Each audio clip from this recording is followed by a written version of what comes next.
All right, back here on One Bills Live, Chris Brown, Steve Tasser, and joined in studio by Bills fullback Reggie Gilliam. Reggie, thanks for giving us some time. Appreciate it.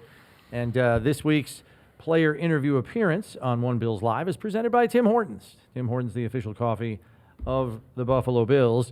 I want to begin here, Reg, because probably I would say the last quarter of last season, we saw some more I formation from Joe Brady, some more offset I, and you were on the field more on offense, it seemed, the last 5-6 games of the regular season. So I kind of felt like that was a precursor to what we are seeing this year. But did you have any thoughts or inclinations that, oh, man, we keep making this work the way we're making it work, I could be on the field a lot more on offense next season? Did you go into the offseason feeling that way? Yeah, absolutely. So like you said, like the last 6 or 7 games of the season, including playoffs, saw a large uptick in my snap count. Right.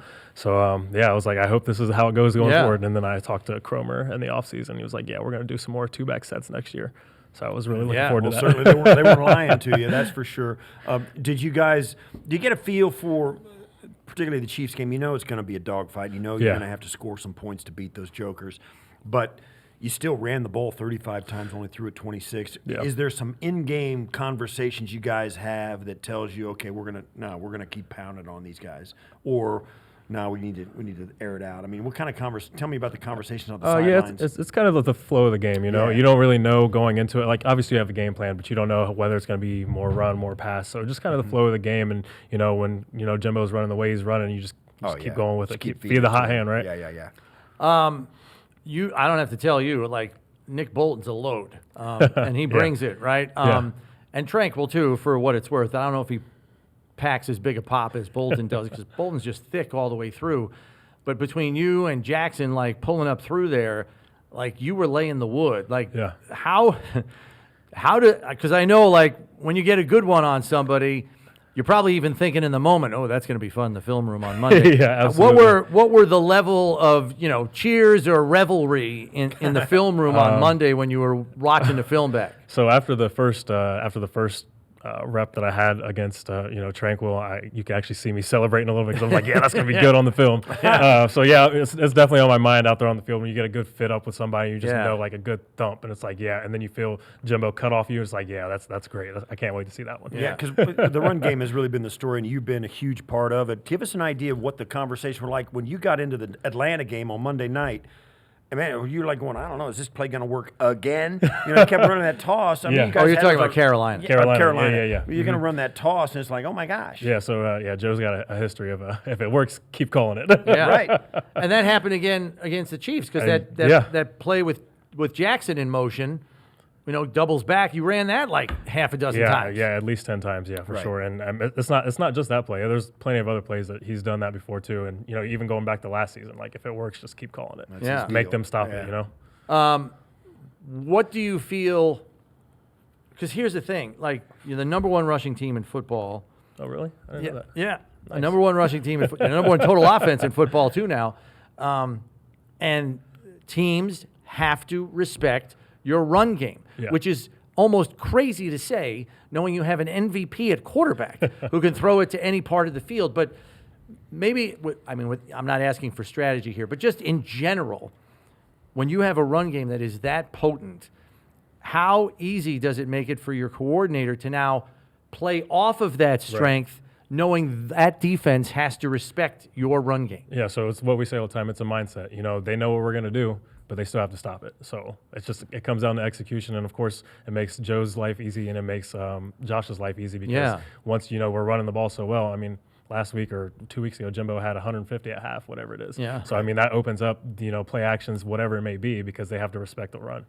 Yeah. Any conversations about the trade deadline or expectation of the guys talking about you know what I mean? How is it down in the locker room? Because we heard it today. Brandon says he was surprised he didn't need a deal done from somebody. Really? I don't really follow too much into that. I just kind of focus on myself, and as long as I'm not the one getting traded, we're good. Don't worry about what you can't control. Exactly. You still play a pretty prominent role on special teams, and I'm just curious.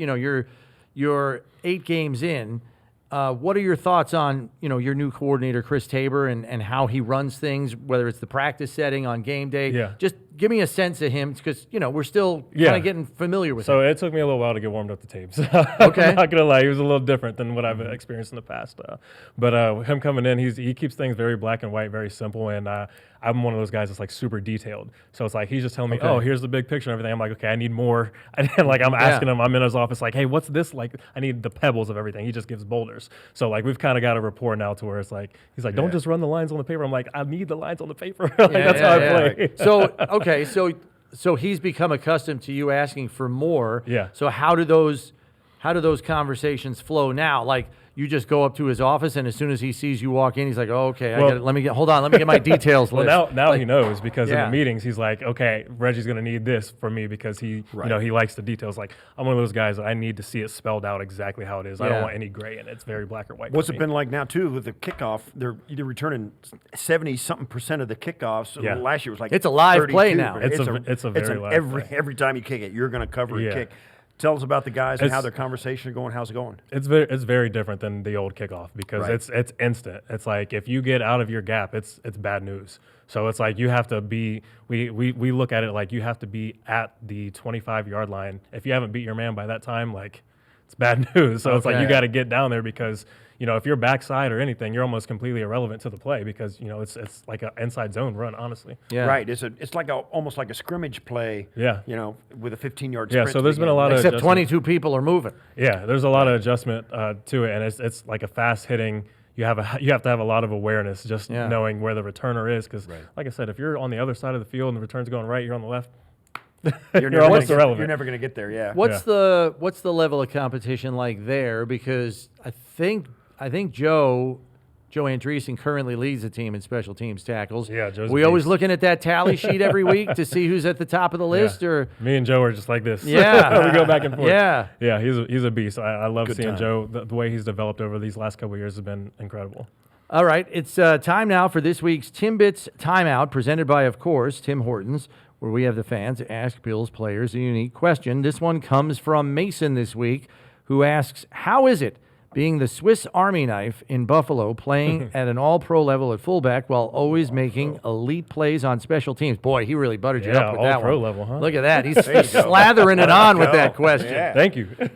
Playing at a high level, I just credit my preparation and the help from my coaches because, like I said, I'm very detailed. So I'm, in my coach's ear asking, how is this supposed to look? What if this happens? What if that happens? So I like to think that I'm very prepared going into the game. And then, once the game kicks off, like it's all adrenaline at that point. How difficult, because it was very difficult for me to play a big-time role on offense, particularly in a game like you just played where you're on the field for double-digit snaps and it's going to be a big workload, and then balance, like coming off like, oh, man, now I got to go play the special teams.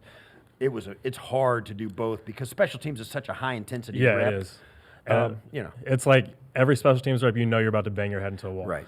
Well, especially for me at fullback, like I do that on offense. You're already doing that. So it's just it's a lot of head banging, whatever it may be. But it's like you get that adrenaline. It's like none of that matters. It's like I'm going to whoop the man across from me. Yeah.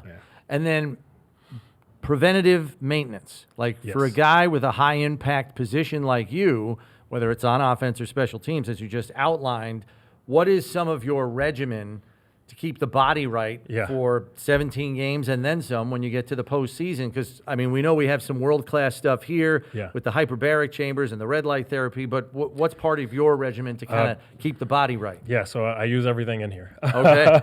Every day of the week I am in here. There's not a day that I don't come in.